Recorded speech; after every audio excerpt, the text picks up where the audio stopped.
Hey YouTube, this is your boy Rel2G. This is my quick review for the September 5th edition of Monday Night Raw Super Show. I'm just going to cut to the chase. The first segment had Triple H, CM Punk, and Kevin Nash.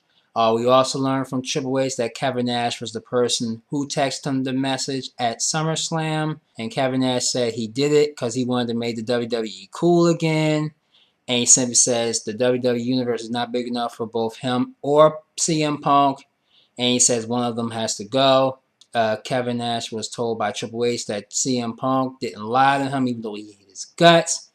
And that Triple H simply said, "You lied to me not once, not twice."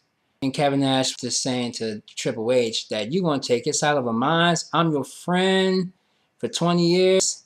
And he came to this, the conclusion that was the push that he did to Triple H last week that's got Triple H deciding to fire Kevin Nash. Kevin Nash says that he got caught in the emotional moment and that even if I did push you, what are you going to do about it? Because that's what friends do, push and touch each other. So he just provoked him till Triple H had enough, punches him and puts Kevin Nash on the canvas, and eventually fires Nash. CM Punk, like Jerry LaMouse from Tom and Jerry, he says, "Good luck in your future endeavors." A 2.5 out of 5 for that segment. We had the World Tag Team Champions that have been born, Kofi Kingston, known as Air Boom.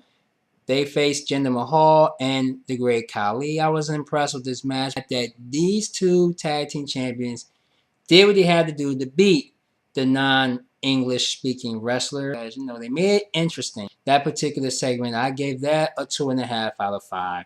We have the #1 contendership for the Divas title.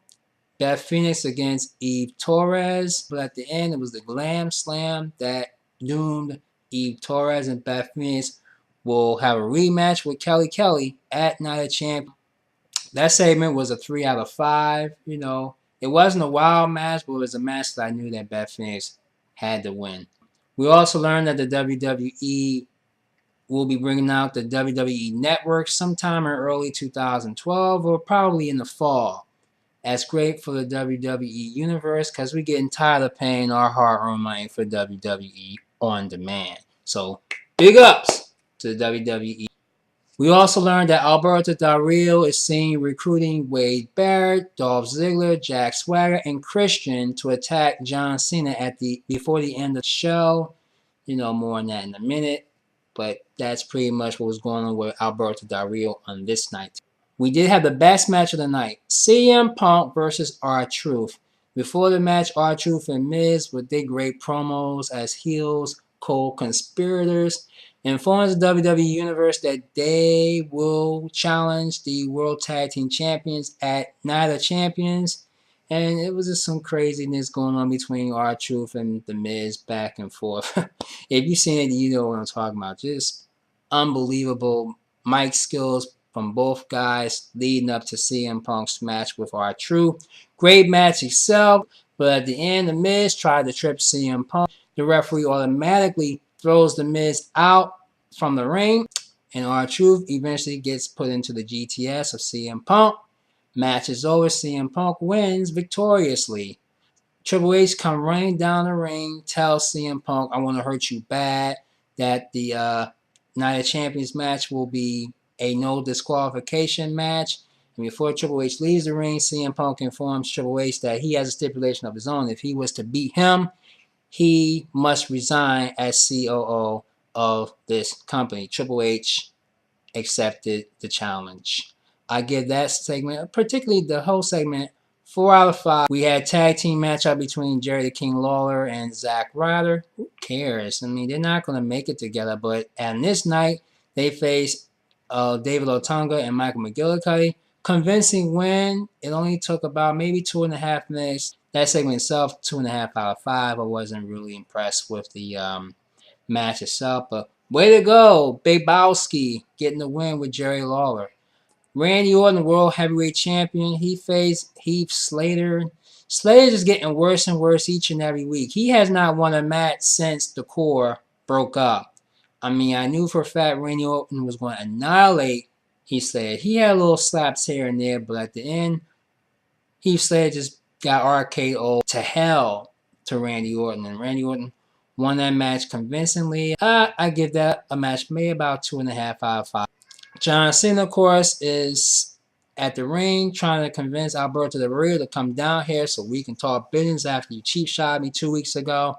And Alberto informs John Cena that you are being protected, but little did he know that Barrett, Ziggler, Christian, Swagger all came and attacked Cena. But then here comes Sheamus, John Morrison, and Alex Riley to come back and counterpart with John Cena. Teddy Long, SmackDown General Manager, announces it's going to be an 8-man elimination match as the main event. They got it on, but I wasn't impressed with the match itself. Things was going on here and there, and at the end, Alex Riley was eliminated first. Then John Morrison, all by Jack Swagger. Can you believe that? Jack Swagger eliminates those two.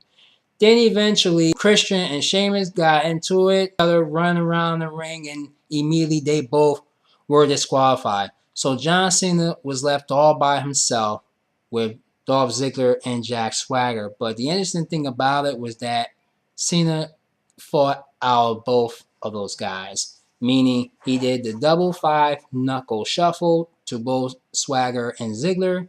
He puts the AA on Ziggler after Swagger initially blind tagged him, and Ziggler couldn't believe it. Cena picks up. Dolph Ziggler puts him in the attitude adjustment, pinning him.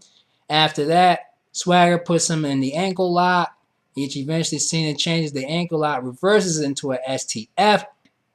He taps out, and Cena wins the 8-man elimination match.